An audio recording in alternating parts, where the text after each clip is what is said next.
Hi everyone. So, do you let your snakes do this? Just come on out of their enclosure and do whatever they want to do within reason, of course, within keeping them safe and comfortable around us, which is what I talk about a lot, is offering them this. I've said it's artificial, it's our world, that they explore and get to be curious about and get to know what our world is like, which they have to adapt to. It is all about allowing them to adapt to it and want to come out and explore it and be comfortable in it. And this is what I would like to see more of out there, is seeing snakes just come out of their own free will and want to come out with their own free will, without force, without physically going in and grabbing them and telling them that they're coming out. You know, it's okay to do that when it's absolutely necessary, and there are times when it is. But there's many times when it's not necessary, and you can just let them come out because you want them to come out. It's more about them wanting to come out, isn't it, that I'm talking about, not that I want them to come out. And Lily's pressing on my keyboard here for me. I'd love to see more of this. I would love to see more people taking their snakes outside and letting them explore outside. I guess that's always been my main aim with my videos, is just showing a completely different lifestyle that you can give your snakes in captivity. Now, you know, what Lily is doing right now is what Lily knows, because she's done it so many times here. She knows what is here and where to go and how to get there, and it's kind of what she does, because this is her environment. This is her home as well. You know, I sit here. I'm just, yes, my stuff is taking up a lot of the space. Actually, I think my snakes are taking up a lot of my space here, which is fine by me. But this is what I really want to see.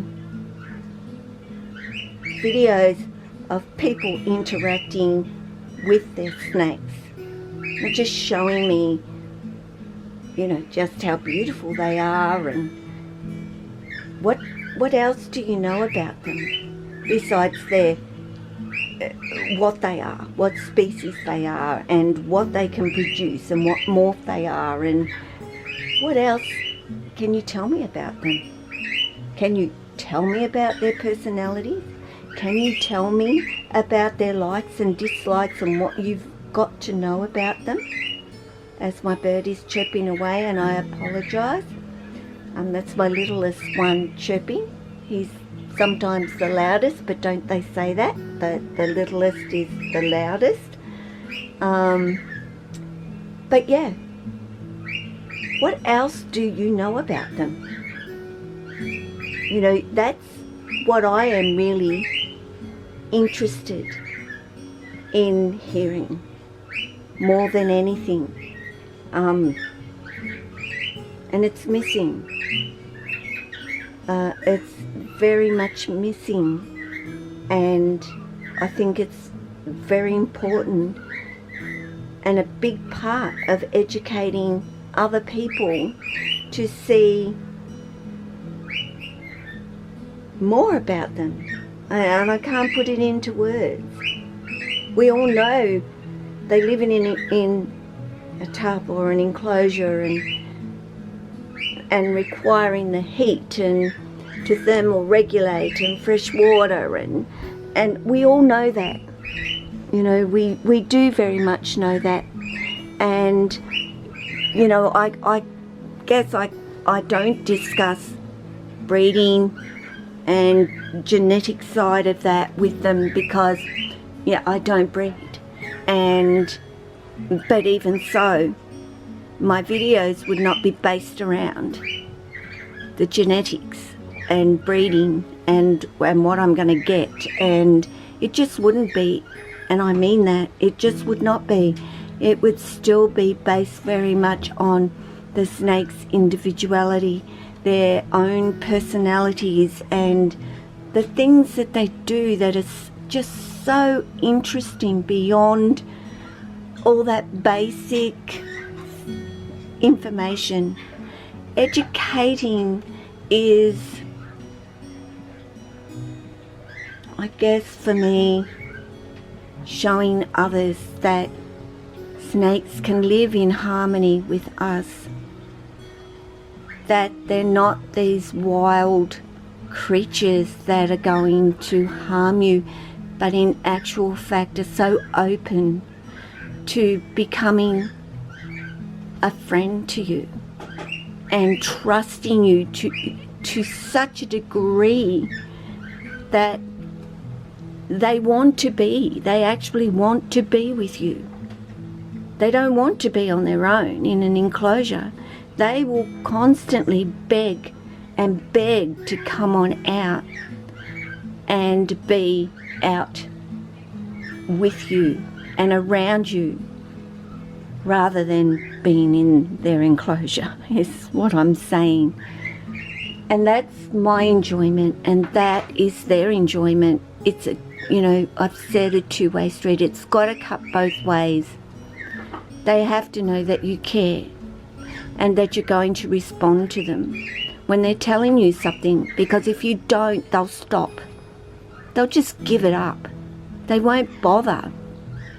And who is the person that is not using their brain in that particular circumstance? We humans, not our snakes at all. You know, they're always really communicating with us. You've just got to take the time to stop and understand what it is that they're actually saying, and how I've learnt when they need to go outside and go to the toilet, because they communicate that with me. They've shown me that they can do it. Sure, I've given them the opportunity to do it, but once they've realised this is what is happening and this is what they can do, they then let me know that is what they actually want to do. And they make it very clear to me what that is by their actions, body language, everything. And it's loud and clear. And that's what I want to educate others about, is observe. Take them out. Let them come out. Spend time with them. And I know it's time. And I know for many, you don't have it. You know, you've just got so many to work with and take care of that it's just virtually an impossibility. But 10 minutes out of your day, you know, for a few snakes. So, you know, allotting an hour a day to just spend some time with them is a start. It's a beginning. And I think you'd notice a huge difference in them, in the way they react to you, especially those little bit more defensive snakes that you have in your life. So Lily ain't doing much, is she? She's not going up top yet, but she will. So I'll tune out now, and yeah, you all take care of yourself, your family, your friends, your snakes, and all your animals. Ciao.